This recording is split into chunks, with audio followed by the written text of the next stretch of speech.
resilient. And each month we have different chapters that will choose a theme and illustrate the theme each month. So this month, the theme is resilient. To be resilient is to be adaptable. It's a way of being that's flexible and alive and bounces around with the stuff of survival, learning, evolving, intertwining our roots to share resources and create a strong anchor of collective care. And Creative Mornings Dallas was the chapter who chose this month's theme, with their local illustrator making the accompanying illustration.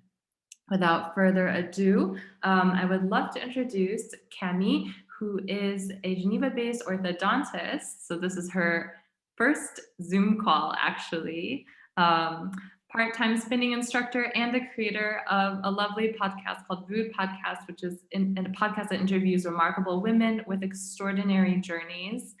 Camille will talk about resilience and how she has managed to cultivate the skills in her everyday life to withstand life's adversities. So I will just give her control of the screen. Welcome, Camille. Thank you. Okie dokes, good morning and welcome to you all. So as I was getting ready, let's see. Do you want me to click for you? It does say yours. Yeah, there we go. Yes. So as I was getting ready for this talk, I've had to do a lot of introspection. Yes, introspection is a term I don't really take time for. For those of you who know me, I've had the tendency of living a fast-paced life, which means I don't particularly take the time to dwell upon things, or more so, moments. However, I assume that just like all of you guys behind your screens, I've experienced some very quite annoying moments. So as some of you may or may not know, my name is Camille Francois. Although I'm half French and 25% Swedish, I like to think of myself as a Swiss Army knife. Not because I'm overly flexible, that's a no, but mostly because I have many different fields of interest. I'm an orthodontist by day, a spinning instructor by evening, and a podcast host on weekends, mostly. So just to give you guys a setting, I grew up in Lyon, in France, with two amazing parents, an older brother and a younger sister. I went to the same school for 12 years before moving to Geneva to pursue my dental studies. I graduated and worked for a year before moving to the US for 3 more years to achieve a residency program. I lived in Boston, which is an incredible city with lots to do. As a real American, I got really into sports and started running a lot. While I ran, I would go back and forth from listening to commercial music, which I'm totally fine with, by the way, and podcasts. That's when I started getting a little obsessed. The usual podcast I would listen to was the National Public Radio's How I Built This, which I highly recommend and which features Guy Raz. Guy interviews people who created multi-million-dollar companies, and his thing is to ask his guests just exactly how they did it. So as I was running and listening, I got incredibly inspired by all the life stories of people he was interviewing. I don't know if it was the endorphins, but just hearing success stories of others made me feel like nothing was impossible. The years went by, I finished my orthodontic program and moved back to Geneva. I took my boards and passed them, thankfully, and started working in 3 offices while teaching weekly spinning classes. To keep myself sane, I kept running on the side, and just like anything, after a couple years, I decided I had enough of listening to West Coast American success stories. I wanted to hear about you and what was happening here, locally. I had the strong urge to meet people, new people, because, you know, as a dentist, I don't really get to talk to people with their mouth open. But more importantly, I wanted to share the life stories of people I thought sounded interesting. So as I was walking in the mountains during confinement number 1, because yes, I was off work during that time, just like all of you guys, I spontaneously called a friend and asked him if I should start my own podcast. I owe everything to his immediate response, which at the time was, why the hell not? Honestly, you love meeting new people. So my original idea was pretty simple. I wanted to be able to share someone's life story so that people could listen and learn from it while they were busy doing other things. So people commute, ride their bikes, go to runs between two Zoom meetings, right? And I wanted to create something to take their minds off things during this period. Now, you must be wondering why I'm telling you all this. Isn't today's talk about resilience? Did I click on the wrong Zoom meeting? Where's she going with all this? Well, guys, let me get into it. Have you ever felt like your world was totally falling apart, shattering in a million pieces? If so, how did you go about it?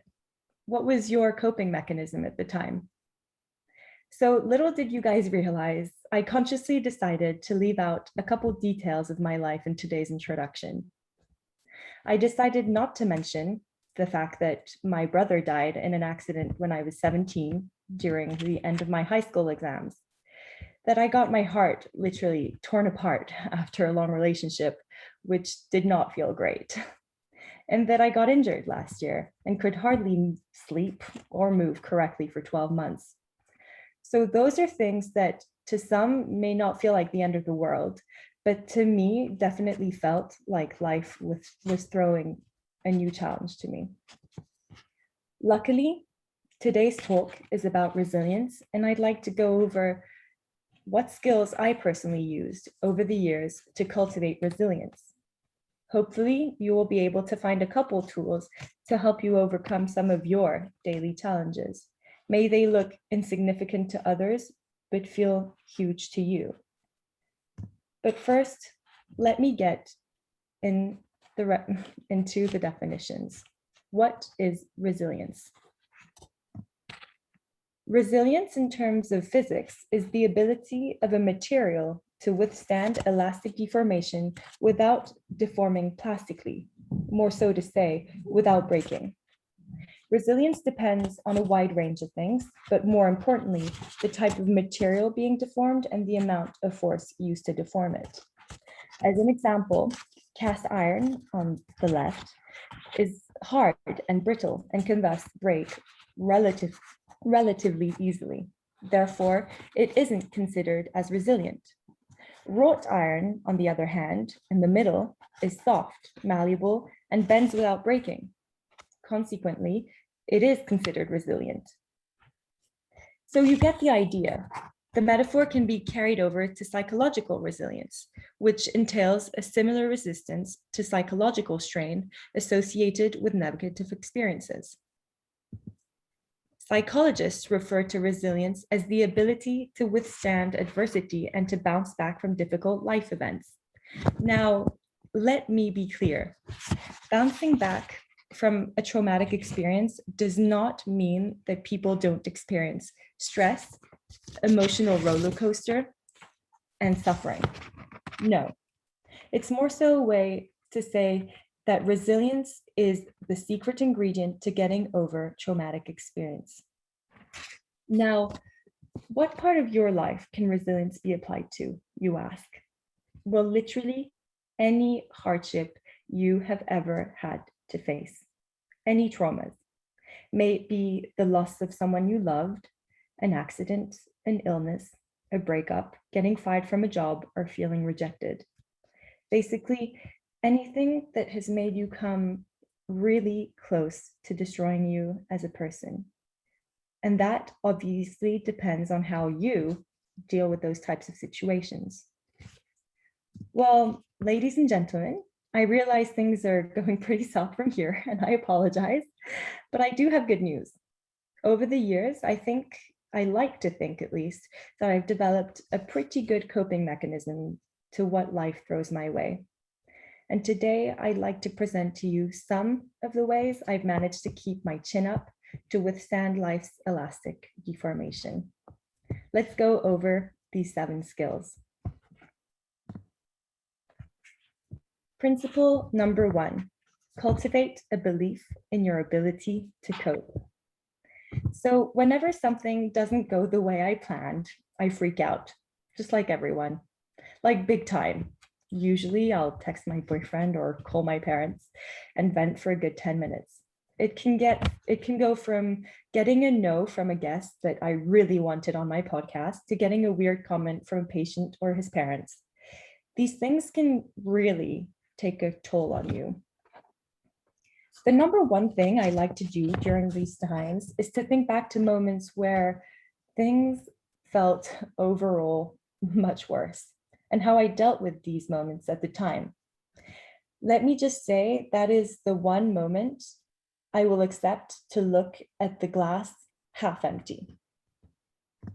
So this example might sound a little bit irrelevant and very weird, but I have this thing that I do when I'm on a hike and I really, really need to pee, but have nowhere to go. I always try to remember if there was any other day in my life when I felt as uncomfortable.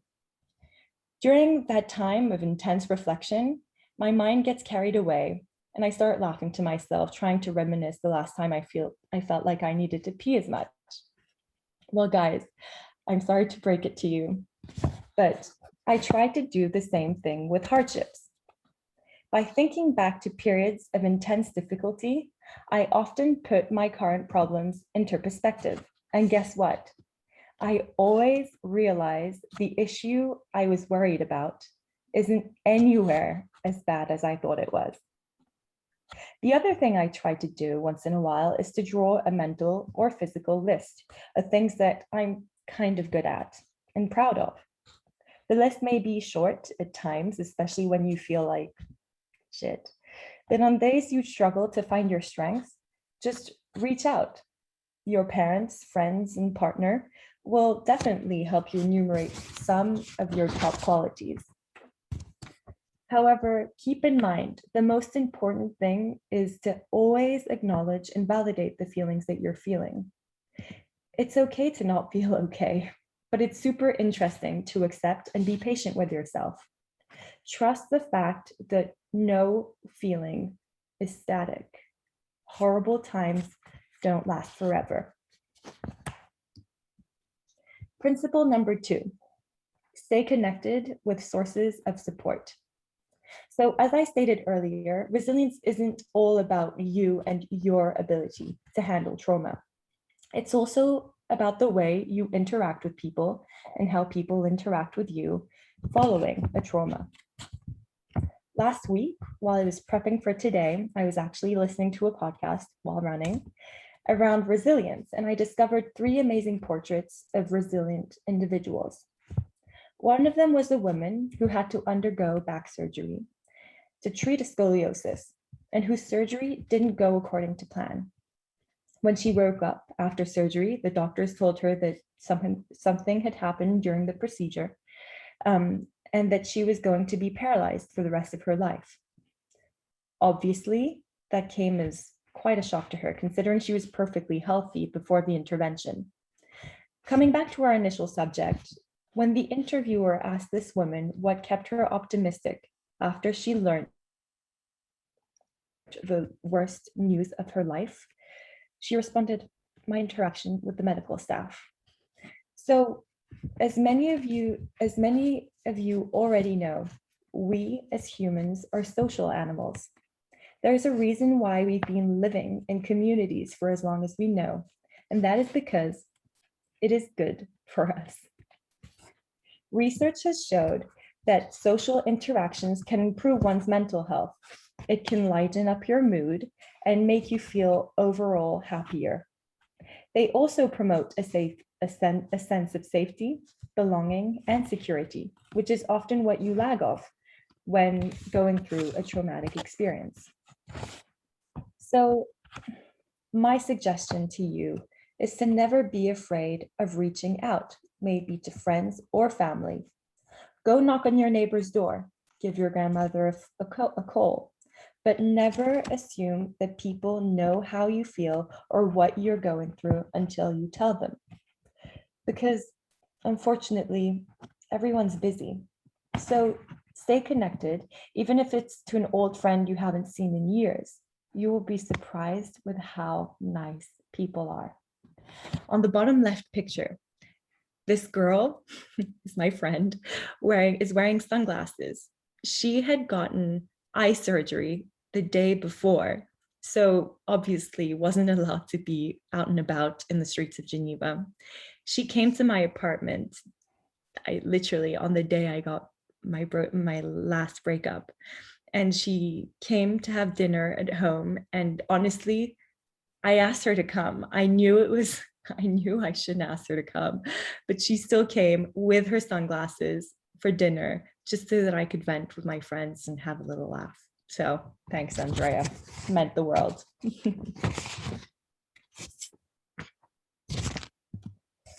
Principle number 3, express what you're going through. So this goes back to principle number 2. It may sound a little bit repetitive, but principle number 3 is more so about expressing your feelings than reaching out to friends and family. This principle is more so about self-expression than it is about interaction. If your thing is writing, then get yourself a journal. Every time you have something on your mind, write it down. If you like to sing, please be my guest, sing your heart out. If you like to draw, which is what I did after my brother's passing, then get yourself a couple pens and pencils. As a side note, I actually interviewed the president of Carandache, the famous Swiss manufacturing company of writing instruments. And let me tell you, they have some very beautiful pens and pencils. As a matter of fact, I recently discovered that there's a term in French that describes the transformation of trauma into art. It's called la sublimation, which basically means the transformation of something terrible into something magnificent. I recently discovered that Louise Bourgeois, a famous French artist who was known for making those huge sculptures in shapes of giant spiders, expressed her childhood traumas through her work. You might remember this statue. It was on Place de Neuve in Geneva for a couple years ago. But personally, I tried a lot of things other than singing and drawing, and what has recently started working for me is seeing a therapist. By expressing my feelings and thoughts to someone totally random, I've managed to untangle a lot and even learn things about myself I didn't even know were a thing. Principle number 4 is one of my favorites. It's be helpful towards others. So you might already know this, but we gain a lot of satisfaction from helping others, if it's done genuinely, of course.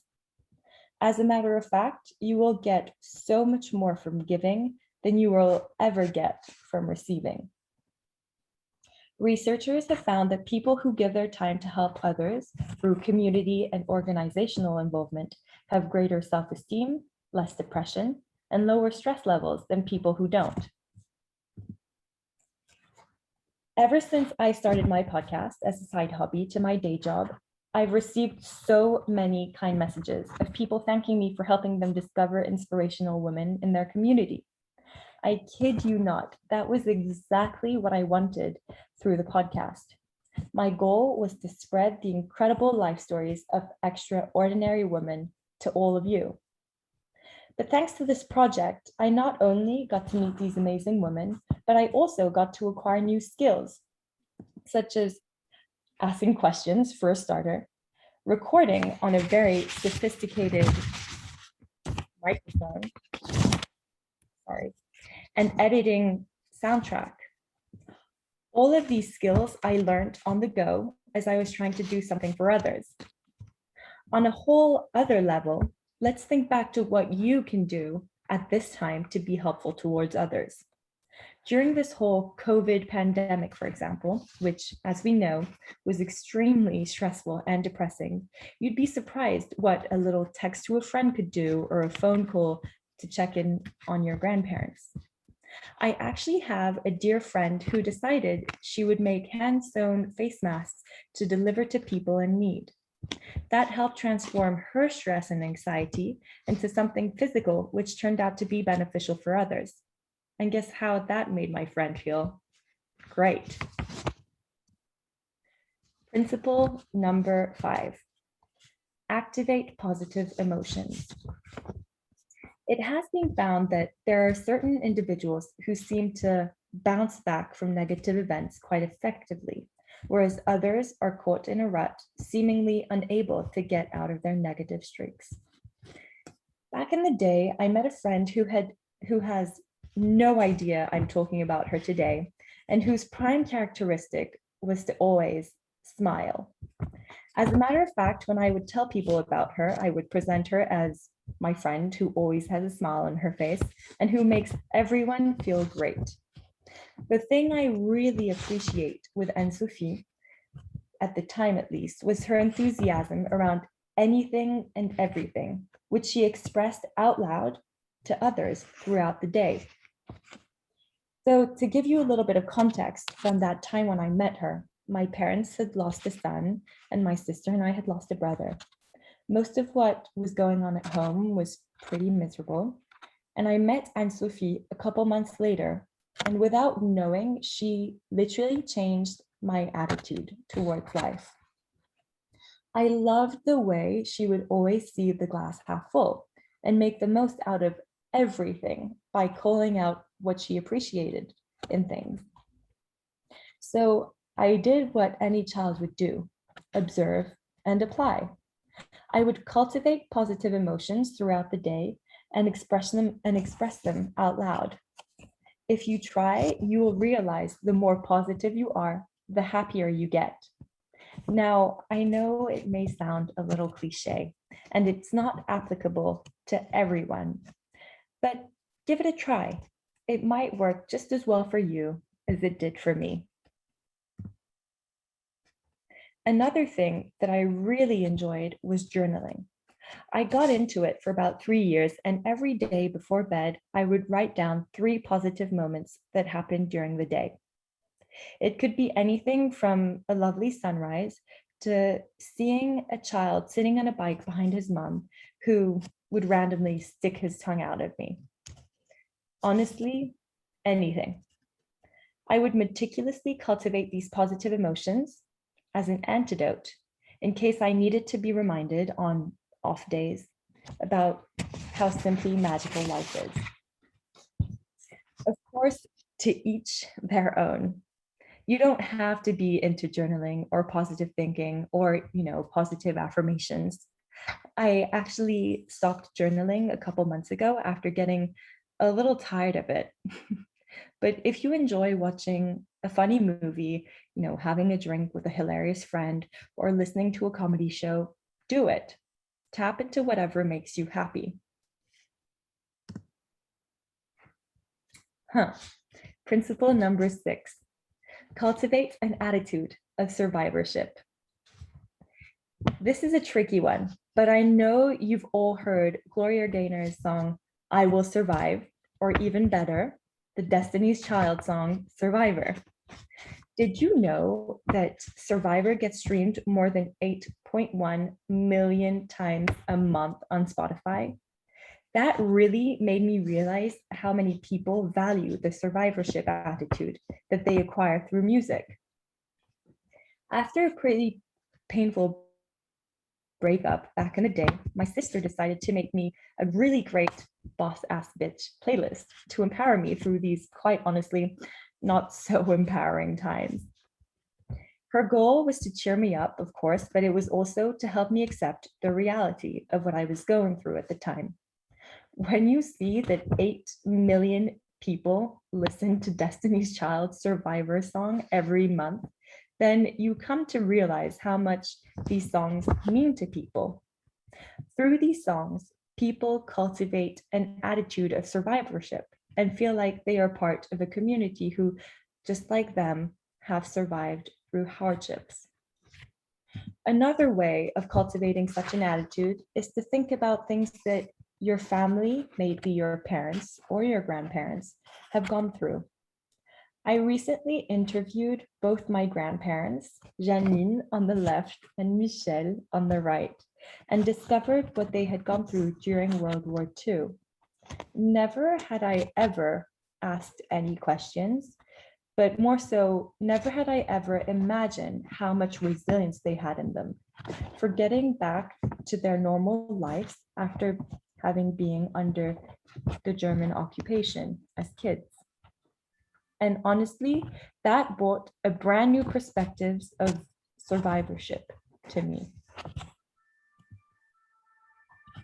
And finally, last but not least, principle number 7, seek meaning to the event.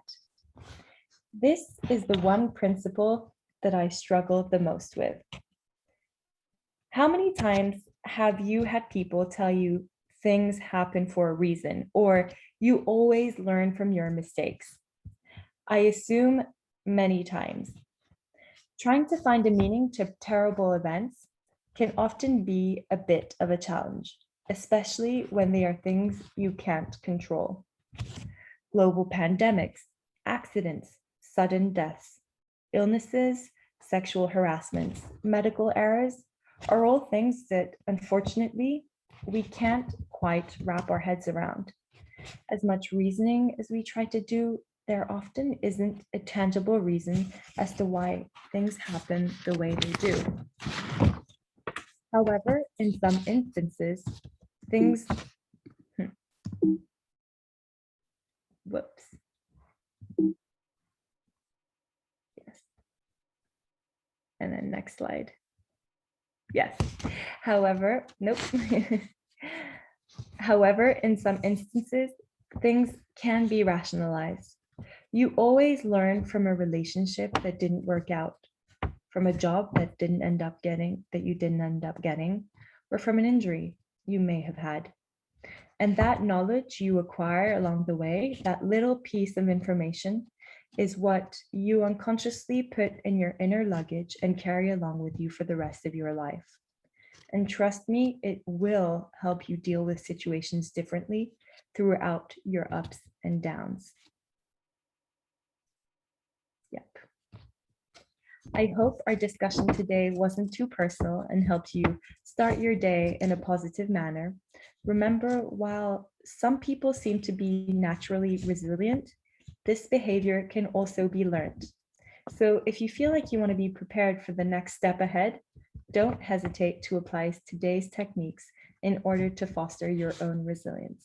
Thank you for your patience and happy Friday. Thank you so much, Cami. And apologize earlier for the screen share thing. I went to mute myself because of sirens, so typical. No worries. Lost control. But thank you so much. For me, I think personal stories are the best because you can see firsthand how you handle the resilience, and it's amazing the story you have. And I love the stories you share on the podcast as well. So now before we jump into a Q&A where you guys can leave questions or raise your hand to ask a question to Cami, we have a couple vouchers from our local sponsor that we would love to give out to those that were paying super close attention to some of the things that Cami was covering. So if you're ready, make sure you have access to the chat if you're not already in it. And the first person who answers the question in the chat will win 5 cookies of their choice, I believe, for all 4. So are you ready? First question, where did Cami discover podcasts? Wow. Okay. See, I always think I'm like, oh, so it's going to be tricky and people are so fast. Bam. So I think we can give this one. Sarah and Julia were both correct with USA and Boston, but I will give this to, I think, Julia, who got the exact correct answer for Boston. So Elia is now noting your name, and we'll make sure we email you at the email address you registered on with the voucher. Second question, a fun one. How many times is Destiny's Child Survivor streamed every month?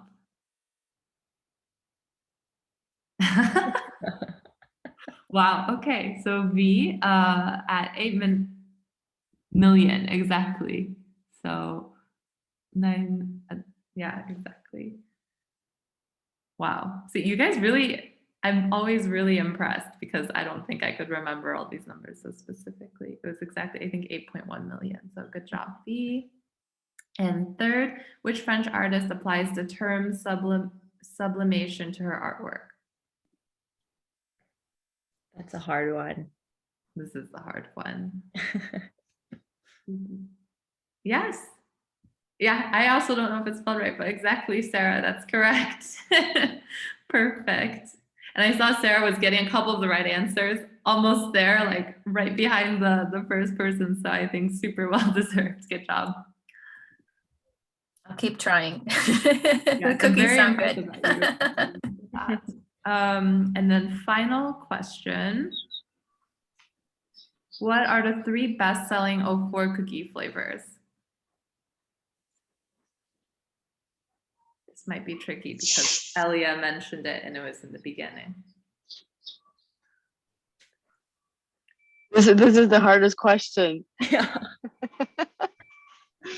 It's good that everybody paid attention to the talk, though. Maybe people are thinking of 3. Let's see. We'll see who gets the most if you don't get all 3.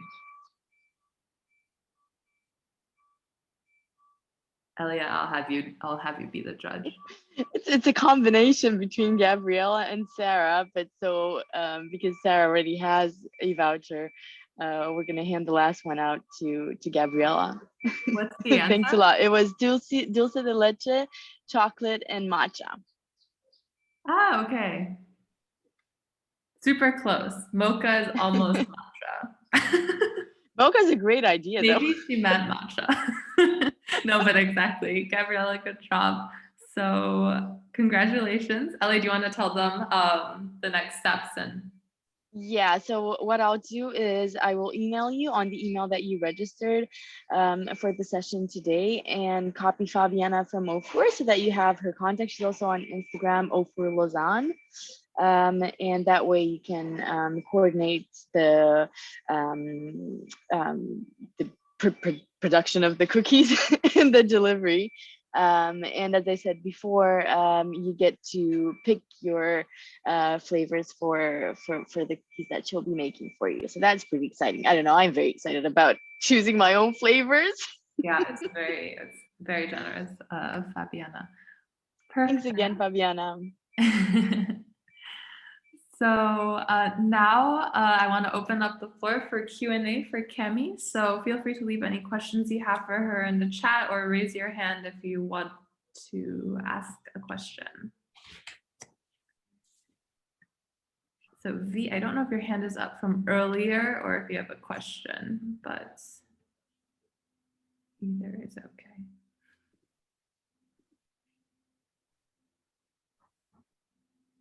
It was all pretty personal, so other than how many times Destiny's Child is streamed. Good question from Sarah. She asks, what is your favorite podcast this week? So I've been listening to this really good new channel that's called Émotion. So it's emotions, it's in French, but it's a channel about every types of emotion that you can think of, and they will go and study that emotion. So, you know, both in like scientifically, they'll go into details, etc., and then like philosophically and socially, etc. And I find that podcast super interesting because obviously when you go through all types of emotions, it makes you feel like you're a little bit less crazy than what you feel. So I really like it. It's from Louis Media, which is a podcast that channel that, you know, they're actually a podcast production company. So Émotion, I really like. And have I listened to any others this week? I think no, I've listened. Sometimes I get a bit addicted to things, though. Hopefully it can help you practice your French and kind of get into your emotions. I like the comment. Oh, really? Emotions is also Destiny's Child song. See, that's it. Also would be good for my French practice too. From V, which was the most challenging guest to interview and which was the most fun? So I would say they're all pretty challenging because every single guest is in a different, kind of environment and has a very distinctive job to the person I interviewed the week before. So I always have to do quite a bit of research, and I also don't want to look dumb, right? So most of them are challenging. Then obviously professors from EPFL who, go recycle deactivated satellites that are orbiting around Earth are a little bit more challenging than just your average singer or something like that. But honestly, I couldn't choose which one I prefer, just like a mother couldn't choose, which child she prefers. But I really have had great memories with pretty much most of them. Other embarquement in French, guess or inspiring working on a positive economy. Interesting. Hi, Valentina. Thank you for the question. But I'd be curious if you want to, send me a message on Instagram, because obviously it's my main channel. I'd be happy to converse with you, or discuss anything, or if you have any recommendations, I'd be happy to know them or learn them from you guys. Great. Any other? From Renata, how to be resilient if you're afraid of dentists? That's hard. Honestly, it's kind of funny because I hate going to the dentist. I really hate it. So I can totally understand. I think I would still go once in a while, so you don't have to be resilient if you don't go for 5 years, then then have humongous cavities. I would just go once in a while every year, just to make sure that you're good. But thank you so much, you guys.